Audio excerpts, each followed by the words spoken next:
खलाब है। रमजान उल मुबारक के महीने में माँ आयशा सिद्दीक़ा फरमाती हैं रज़ियल्लाहु ताला अन्हा, रसूल करीम सल्लल्लाहु ताला अलैहि वसल्लम हमेशा असहाबे सुफ़ा के साथ इफ्तार करते थे।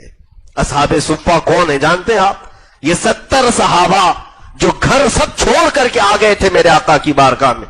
इनके घर नहीं थे, ये सारे रिश्तेदारों को छोड़ करके आए थे। या तो इनके घरों वालों ने इन्हें तकलीफ दी थी, इन्हें अपने घरों से निकाला था, जायदादें छीन ली थी, इनके घरों पर कब्जा किया था, मारा था, तकलीफें दी थी। वो 70 सहाबा हुजूर सल्लल्लाहु अलैहि वसल्लम के रहम करम पर पलते थे। मस्जिद नबवी में एक कट्टा, एक चबूतरा बनाया गया था, एक छप्पर उनके सरों पर छत के किस्म से डाल दिया गया था। खजूर के जो छाल हुआ करते, खजूर के जो पत्ते हुआ करते, इसकी छत थी और उसके नीचे ये 70 सहाबा बैठा करते थे। और उनके खाने पीने का इंतजाम क्या था? जो भी मेरे आका सल्लल्लाहु अलैहि वसल्लम की बारगाह में सदकात पहुंचते थे, हदाया या तोहफे पहुंचते थे, मेरे आका सल्लल्लाहु अलैहि वसल्लम इन्हीं सहाबा के दरमियान वो तकसीम कर देते थे, इनको खिला पिला दिया करते थे। उन्हीं 70 सहाबा इकराम को, जिन गरीब और मिस्कीन जिसको हम दुनिया में कहते हैं, इस तरह की कैफियत उनके ऊपर तारी थी। रसूल करीम सल्लल्लाहु अलैहि वसल्लम हमेशा आपका मामूल था कि उन सहाबा के साथ बैठ करके इफ्तार करते थे।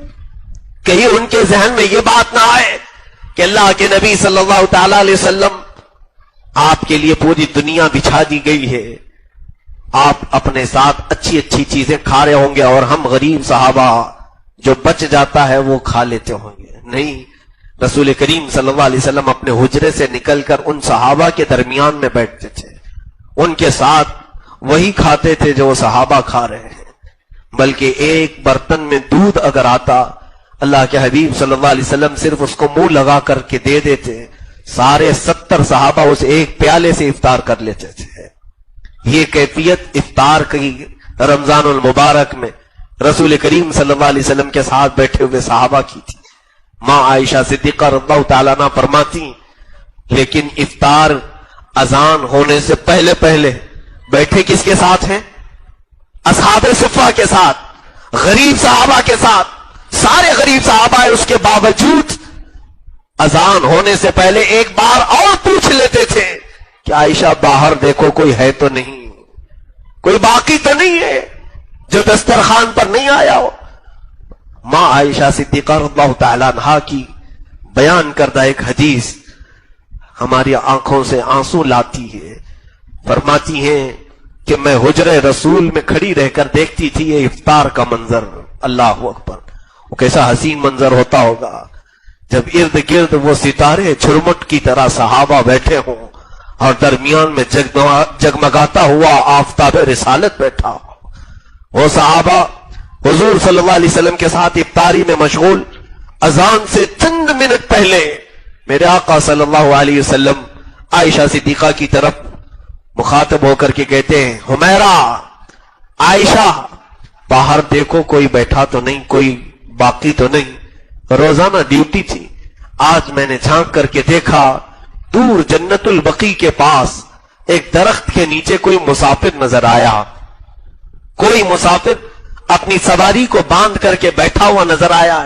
शाम का वक्त है, उसके चेहरे पर गर्द गुबार है, कपड़ों पर धूल के आसार हैं।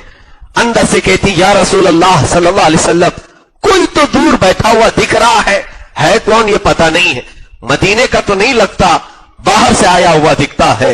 इफ्तार में चंद लम्हे बाकी थे, दस्तरखान छोड़कर मेरे आका उठ गए और मेरे आका सल्लल्लाहु ताला अलैहि वसल्लम चलते हुए उस जन्नतुल बकी के दरख्त तक गए जहां पर वो मुसाफिर अपनी सवारी को बांध कर बैठने की कोशिश कर रहा था। हुजूर उसके करीब गए, जाकर के पूछते, तू कौन है, कहां से आया है? कहा, बड़ा लंबा सफर तय करके आया हूं। सफर की थकान अलग थी, चेहरे पर गर्द गुबार के आसार अलग थे। वो बैठ रहा था, पूछा मेरे आका सल्लल्लाहु अलैहि वसल्लम ने, कुछ खाने पीने को मिला? इसी मंजिल के लिए आया है या इससे आगे भी जाना है?